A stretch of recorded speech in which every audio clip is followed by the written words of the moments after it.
Welcome to the sixth annual Food Justice Film Festival presented by the Center for Biological Diversity. I'm Linda Rico, Food Justice Film Festival coordinator with the center. I'm so happy to be joined today by Blain Snipstal, who was featured in the film Farming While Black and is a timber farmer and worker owner at Earthbound Building, Forestry, and Farm. Welcome, Blain, and thank you so much for speaking with me today. Good day to you, and thanks for having me. So, in the film, you talk about how you were able to travel all over the world to farm and learn new skills before starting your own cooperative to help farmers. What were your biggest takeaways in terms of farming practices from the things you learned while traveling? That's a good question. The farming practices were honestly secondary in my experience there. Mhm, I mean, that was my primary reason to travel abroad or opportunities to travel abroad, and to practice Spanish and all sorts of things. But primarily, the biggest takeaway was the depth, the well of humanity that mhm, farmers, land-based agrarian folk have all over the world, and that it's shared, mhm, a shared love for people, for the planet, for the cosmos, for the process of self-discovery through service-based work, which ultimately that's what a farmer is an right. act of service to people and to the planet and to our ancestors. Um, and so that was like kind of the biggest takeaway for me, and that helps me understand the farming practices and where they come from, And the Mhm, thing about farming practices, um, they are what they are. They're practices, but they're a practice is sort of the outcome of something internal, right? A mhm, belief system, right. a perception of reality or the understanding of the world around us. And so yeah, yeah, of course, I learn about, polycultures and um, essentially closed loop farming where there's no trash, everything is getting cycled back into Mhm, the land or into the farming practice of how to graft trees to silvopasture to animal husbandry to mhm, seed keeping and seed saving and all those things. But that again is was secondary to the degree of humanity and how folks related to each other in rural mhm, areas, um, and how culture and community all centered around those ways of relating, right. and how we showed up in the work together. That was um, the most influential part. So, in the film, you discuss how structurally nothing has changed from the plantation economy to the industrial economy, but farming and capitalism has become very challenging because the land is so deeply commoditized. Can you talk more about why this has made it so difficult for Black people and other people of color to ultimately participate in this kind of land ownership? Certainly. How much time we got? I'll try to be brief here as best I can. Um, But I think to break down that question and that context, context is required, and there's some basic assumptions, right, that I make, that allow me to make that statement in the documentary. Um, and I should also say that, yeah, the broader context has made it very difficult for Black folks to own land, but it's made it difficult for all people to own land. There's not The system as it stands today was designed to destroy Black people and our Mhm, relationship to land ownership, mhm, but that is affecting everybody.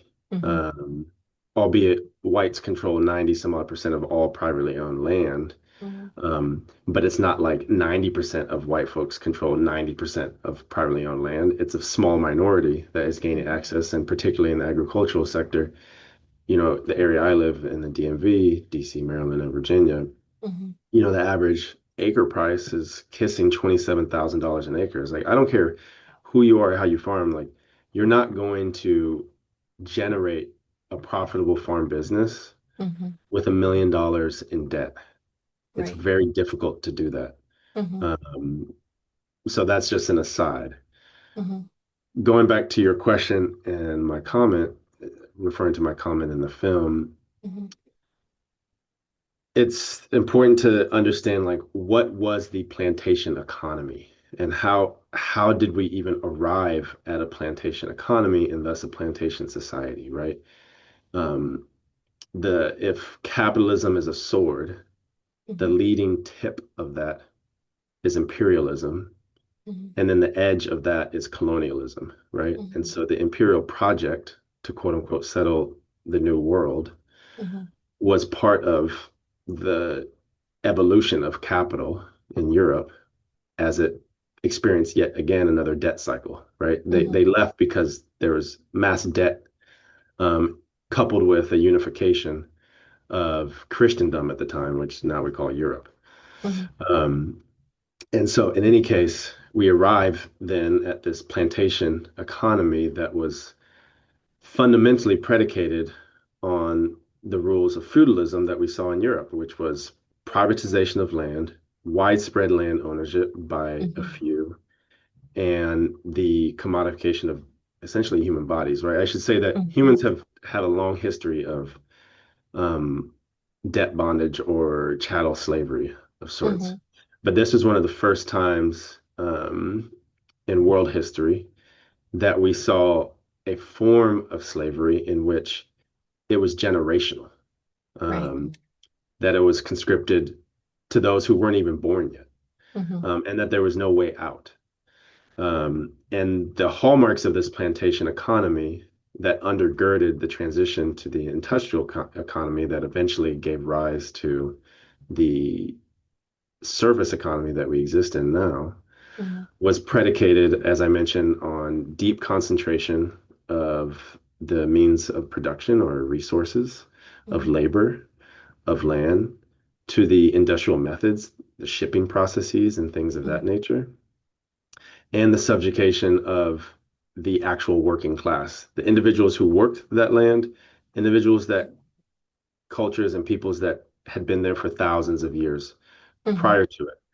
And so the structural dynamics then that produced was this what at that moment in time and from the 1500s on into the late 1800s was referred to as the planter class. Essentially, that was the southern oligarchs Mhm.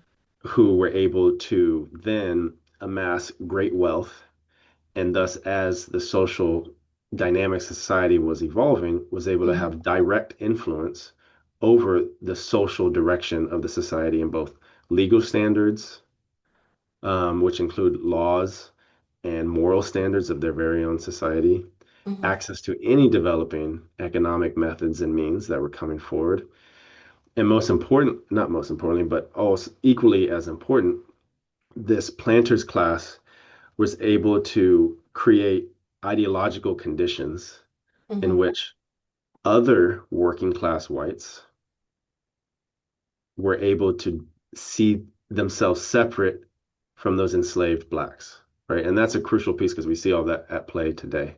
Right. And so, albeit that there was the Emancipation Proclamation and the end of the Civil War in 1866, and I should say that the Civil War was not fought over slavery. I think that is a myth that should never be accepted going forward, that the Civil War Mhm. was fought over which form of land ownership was going to control the West. Was it Mhm. going to be the plantation economy, which was in an increasingly delicate debt cycle, meaning Mhm. the way the plantation economy was set up was that as they exhausted one resource of the land, right, the first thing was trees. So they had to cut Mhm. down all the trees. Once that was exhausted, then they could bring in king cotton, king Mhm. tobacco, and things of that nature, and king corn. Once that got exhausted, meaning the land got depleted, because mind you, plantation agriculture invited monoculture, Mhm. inviting the simplification and the stripping of the flora and fauna in the Mhm. biological environment as well as the broader environmental environment.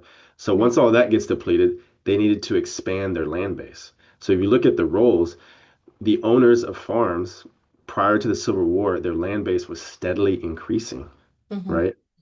And so versus the industrial capitalists of the North, they had a different vision for what the West would be. Right. Right? And the industrial capitalists of the North they were the markets for the plantation capitalists of the South, right? Of whether it Mhm. was cotton or corn and facilitating the shipping routes back to Europe and things of that nature. So that's fundamentally what the Civil War was fought over. Mhm. Um, Slavery was an afterthought. I think if they could all figure out how they could keep slavery in place and Mhm. not break up the Union, I think that would have been it. And we'd have a different context than we have today. Right. And so, in any case, history has happened. The Civil War Mhm. took place, and we entered into this 10-year period, which was called Reconstruction, or effectively is Black Reconstruction. We saw Mhm. the widespread involvement of Black folks into political structures across the South. We Yeah. saw economic opportunities kind of explode across the South. And at the same time, we saw the degree of fear-mongering, violence, and outright subjugation Right. increase across the South. And Mhm. not to say that the North was better, Mhm. but the conditions were just slightly different. And obviously, the Right. legacy of the non-slaveholding states of the North added Mhm. to the direction that fed into the Great Migration or the Mhm. periods of the Great Migration. And so, but in spite of all of that, Black folks were able to amass upwards of 20 million acres by the time we hit the early 1920s, Mhm. late 19 teens, which was sort of at the height of the uh, the Great Migration. The Great Migration had sort of three different waves, and that was sort of the major height, and that predicated, of course, the Harlem Renaissance prior to the Great Depression. Mhm. And so all of these things add to the soup of the transition from the plantation economy and agricultural system to industrial agriculture. During this same period, we had the Great Dust Bowl, right? Right. Which was caused by the model of plantation agriculture moving to the Great Plains, and they stripped down 6 feet of topsoil, and Mhm. it created a devastating dust bowl. The boll weevil gave birth to the NRCS, the USDA, et cetera, et cetera. The same time, we had Plessy versus Ferguson, which Mhm. enshrined de jure and de facto segregation. Mhm. You had sharecropping. You had the early stages of the bracero program that Mhm. evolved in the mid-century of the 1900s, but the precursor to that was post-Reconstruction when the U.S. Um, be, was already had its hands in Mexico, obviously, but Mhm.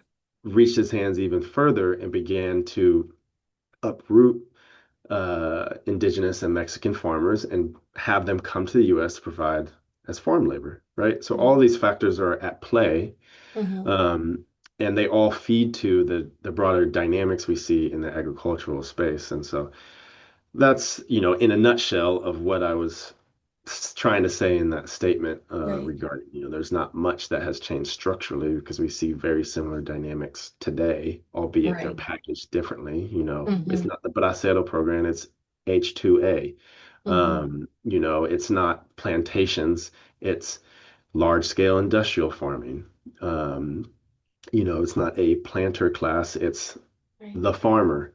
It's just different words to mask over a very similar dynamic that hasn't changed because it's all part of the broader capitalist project uh, that's at play. And, that has fed the speculative market, which is why it's Mhm. difficult for anybody to own land, Right. period. Working Mhm. class folk in particular, Mhm. let alone people of color. Mhm. And so, that's one of the primary challenges is the concentration of land ownership coupled with the rising costs of land purchasing.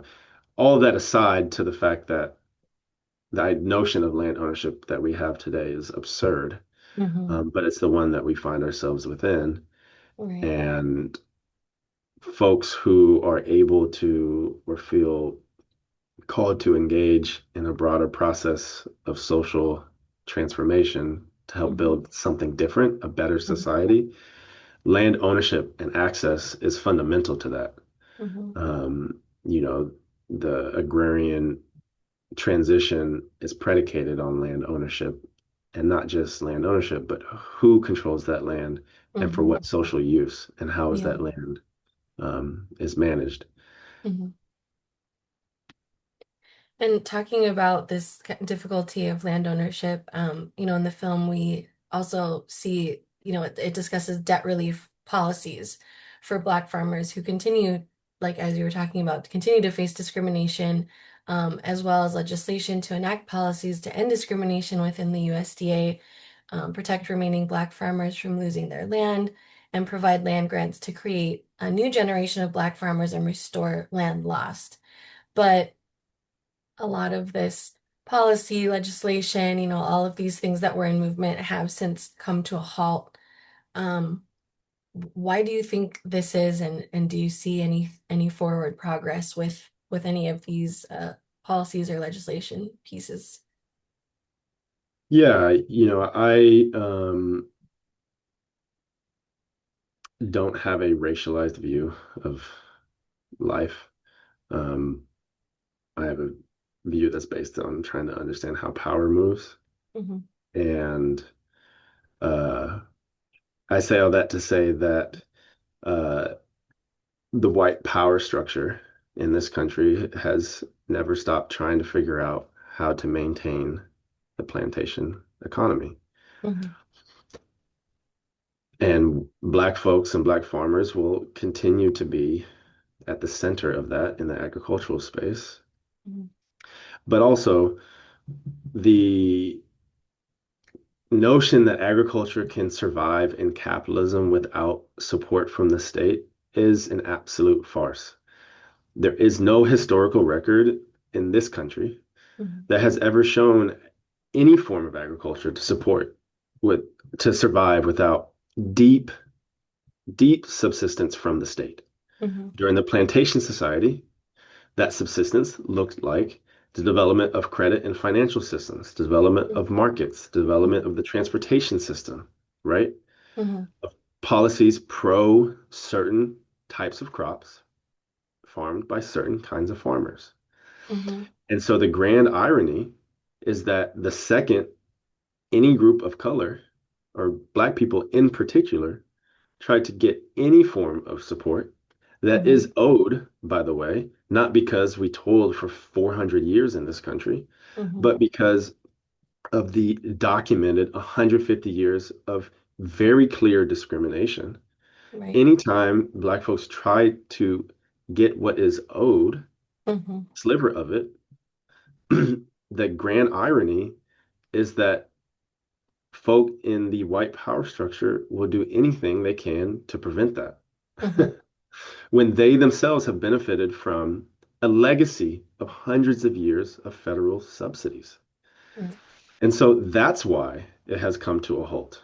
Hmm. That is it in a nutshell right there. And Yeah. I could rattle off countless statistics or stats or facts or whatever it is, but fundamentally Hmm. that is the logic that is at play here. Hmm. And so they pretend as if they being the executors or executives within the USDA and their Hmm. cronies, the farmer support groups, and this, that, and the other, they Hmm. pretend as if that anytime Black folks and historically Black farmers, whether it's for the Pigford lawsuits or even the class action lawsuits, to get some form of debt alleviation or retribution, they claim that that is a form of racial discrimination and thus violates the equal protection clauses. And it's just like, that is not true.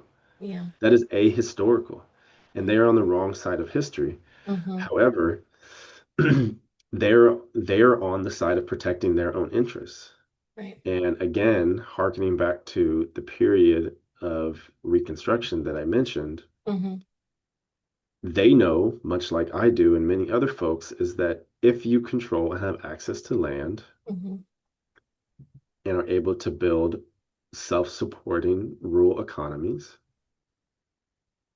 franchisement, education, leadership, cultural development, all of these Hmm. things happen. And Right. is of no mistake or confusion on their part or mine to think Hmm. why they are opposed to that. Right? Hmm.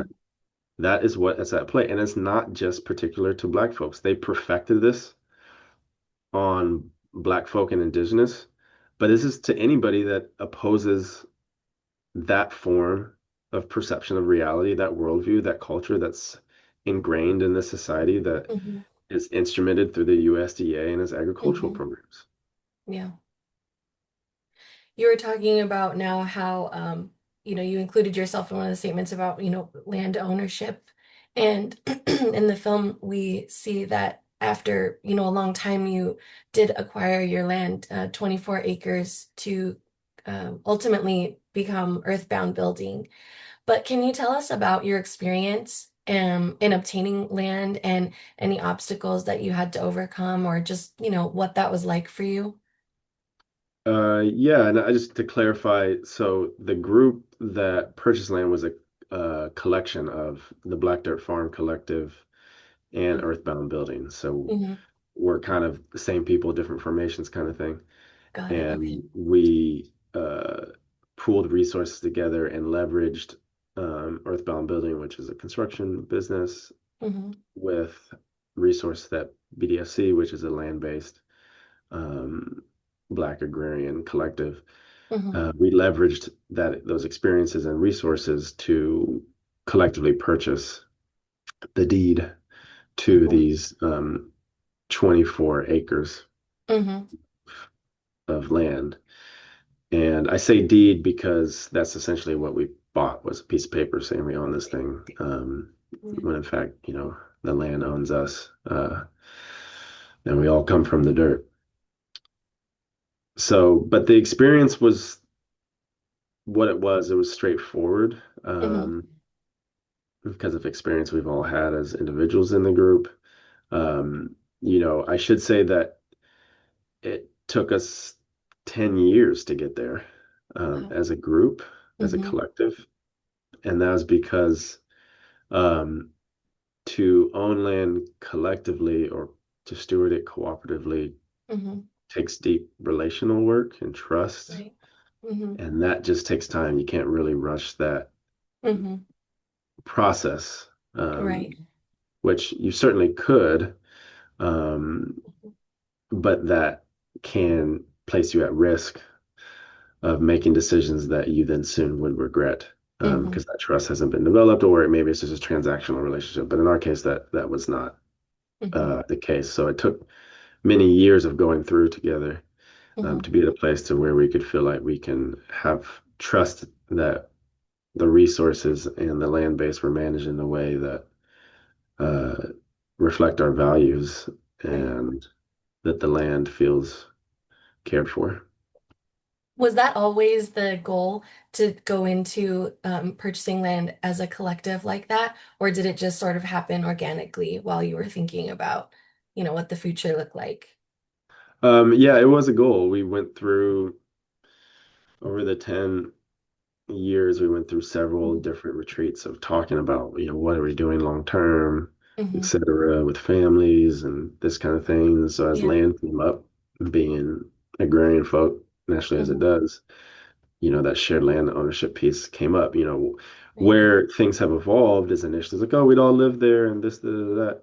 Mm-hmm. And, we've learned that, at least for our makeup of our group, most folks don't want to do that. We just wanted a shared common space. Mm-hmm. So that's what we're in the process of constructing. One of my favorite things that you said when you were talking about, building Earthbound was you said you wanted to consult the trees before building. So what was the process like when you finally were building up Earthbound, and what does it look like now? Because in the film we just saw the land, but we didn't see, what you've now developed.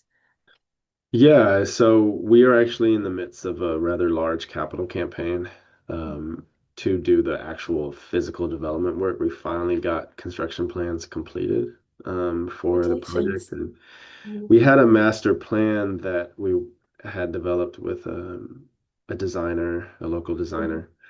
And so we've spent several years actually refining that with folks in the community and making Oh, sure it's wonderful. grounded in what people want, what people Hmm. need, what feels appropriate. Right. So that's just taking time. We've done lots of events Hmm. on the land, whether it's from a femship gathering of women and femme folk up and down the East Hmm. Coast to a men's retreat, series of retreats to a watermelon festival and an Afroecology encounter, youth gatherings, Wow, that's family amazing. retreats. You know, it's been a Hmm. lot of different things that we've had out there to Yeah. imbue the land Hmm. with the best of ourselves. And so that, you know, the space knows that we're here with care and with joy, most importantly. Right. And so right now, what you see on the video is what it looks like right now. Except we finally got a well put in. The county hammed us Oh, up for that's a couple of great. years, and we Hmm. got a well put in. And now we have a $3 million capital campaign underway in which we're looking for funders or individuals or Hmm. philanthropy and so forth that can support us in our community on developing a multi-use straw bale barn or barn built out of straw bales and timber Hmm. from the land, um, a kids' school building because some number of us have kids who are in homeschool or alternative Hmm. school, uh, ancestors garden, parking lot, a center pavilion, Hmm. uh, camping sites, you know, there's a bunch of things packaged into it that Yeah. are part of that capital campaign. And so, you know, the video shows that we're walking on the land and that's what you see. And if you walked it there right now, that's what you would see. It sounds like there's a lot of really good community-based plans going in, and in the film and sort of this theme for this year for the festival, it's talking a lot about coming together, community building, offering up these educational like resources and helping people build a relationship back with the land, especially young people. And so with Earthbound, what will make Earthbound unique in that way? Like, what is going to be the main uh, pulls for people or youth to come in and say, I want to go there and spend time there? You know, it's all about the ecosystem. It's not even, you know, Earthbound and Black Dirt Farm Collective. We're just part of our local environment here. Hmm. There's about a dozen other farms or nature-based or Hmm. river-based groups and institutions Hmm. that thrive in our direct area. Um, and so we refer to that as the Black Agrarian Corridor. Hmm. And so, and that includes my family farm and Steptoe and Spice Creek and Purple Mountain Organics and the Patuxent Riverkeeper House and Deep Roots Farm and you know the list, Diddley Squat Farm. The list kind of goes on and on and on in Hmm. our area, and folks are moving to the area because of the spaces that exist out here. Hmm. But ultimately, we're businesses, you know, and Right. there's a few nonprofit groups, community groups, but for the most part, people are trying to figure out how to run rural businesses Hmm. long term. And I think all of that together makes um, the things we do in our container not necessarily unique because there ain't nothing new underneath the sun. But it makes it apart from Hmm. or places it apart from the trajectory of dominant society today, in Hmm. which um, there's a lot of content, but there's not a lot of meaning. Hmm. There's a lot of images, but not a lot of value. And there's a lot of broad interpretation and surface level um, politics, but not a lot of deep connection. And so Yeah. I think our environment is apart in those ways. Hmm. You know, and in the case of Earthbound, you know, we're a construction business. We're very skills based and people want skill. People want to work with their hands. Yeah. Maybe not as a profession, but they want to know how to do things Hmm. um, beyond a swipe of the thumb or a click of the mouse. Yeah. Those are valuable things as well, but if the Hmm. power goes out, where are we left? Right. And so we offer opportunities through a school called Craftwell, the People's School of Folk, Craft, and the Building Arts. Hmm. And through there, we offer educational classes and opportunities to get hands-on training in the trades, and whether it's carpentry to timber framing to natural building to banjo making, folk music, design work, Hmm. chainsaw safety. There's a whole slew of things that we offer and that we'll continue to offer. And that coupled with all the other groups and businesses I mentioned previously, that Hmm. adds to a soup that people want to take a taste of, Right. and lather themselves in it, if at all possible. And we're happy to do that because it's really not about us. It's about creating a landing zone for the future to land, and Right. you know, just trying to do our part as best we can. Love it. So I've asked the rest of the Farming While Black interviewees this question, so I figure I'm going to ask you too. Um, so food justice activist, guerrilla gardener, and farm owner of Rise and Root Farm in New York, Karen Washington, who I had the pleasure of speaking with last year, says that a tomato changed her life and inspired her to start growing food. So if you were to pick a fruit or vegetable that changed your life, what would it be and why?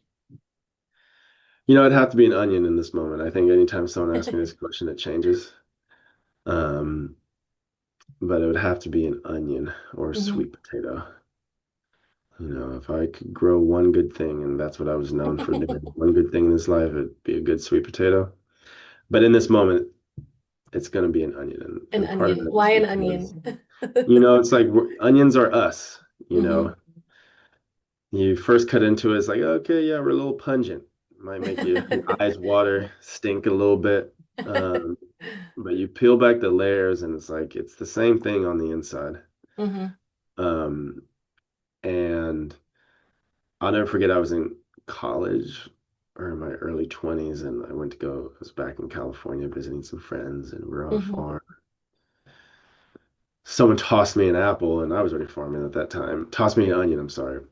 And I was already farming at that time and I just bit into it like an apple. I just ate that onion like an apple. And it was this red apple and onion, I'm calling it apple. It was just marvelous. It was just like it was all the things. It was pungent, Hmm. it was juicy, it was very sweet. My Hmm. nostrils opened up, brought clarity. I So, bet. and I love growing these onions. My partner, she's always like, "You always grow my onions, then we can eat." I was like, "At least we've got onions, and Right? everybody wants an Exactly. onion." I like that story. Yeah. So I also want to leave space to give you an opportunity to tell us about any new projects going on that you have. I know you had mentioned that you're going to be starting a campaign, like a fundraising campaign, and Mhm. how people can support those projects or the campaigns. Tell us more about that. Yeah, so we have a capital campaign that we're about to release with the Black Dirt Farm Collective. And I would say that if there are any folks who are watching and listening to this, please reach out. You can get in touch with me in our group at the Black Dirt Farm Collective at gmail.com. It's roughly a $3 million capital campaign to build out the full site. There'll be a workforce and educational development program for youth, and by youth, I'm speaking, seniors in high school on through late 20s to get Okay. concrete training in the trades through the development work that will be happening Mhm. and apprenticeship programs and things of that nature that a lot of those funds will actually go towards, as well as the hard construction costs of the infrastructure. Mhm. And so that's the best thing we got going at this particular moment. We've stopped all other things as relates to Black Mhm. Dirt while we get this taken care of. And so I say check that out. And then we have a craft school that we recently launched this year called Craftwell, the People's School for Folk, Craft, and the Building Arts. Mhm. And you can find us at www.craftwell.org. And we'll release workshops there. We welcome anybody from all over the country. Great. Come to our farm, you can camp out, eat some good food, have a good time, learn some hard skills, share some skills, et cetera, et cetera. And yeah, I think those are the two that I want to highlight. That's great. I'll make sure to add those to our website as well so that people can easily get the email and visit the website. Awesome. Thank you. Well, thank you so much again, Blaine. I really appreciate you taking the time today and for taking us on a really good deep dive into a lot of these questions and expanding on the things that you were able to discuss in the film. I really appreciate it. Yeah, and thanks for having me and being flexible with my schedule this time around. No problem. And as a reminder to everyone watching, don't forget to sign up for this year's Food Justice Film Festival at foodjusticefilmfestival.com. The festival is free to watch all four feature films anytime from October 23rd through the 26th. And you can also catch our 2025 virtual interviews on our site all year long. Thanks for watching and have a wonderful day.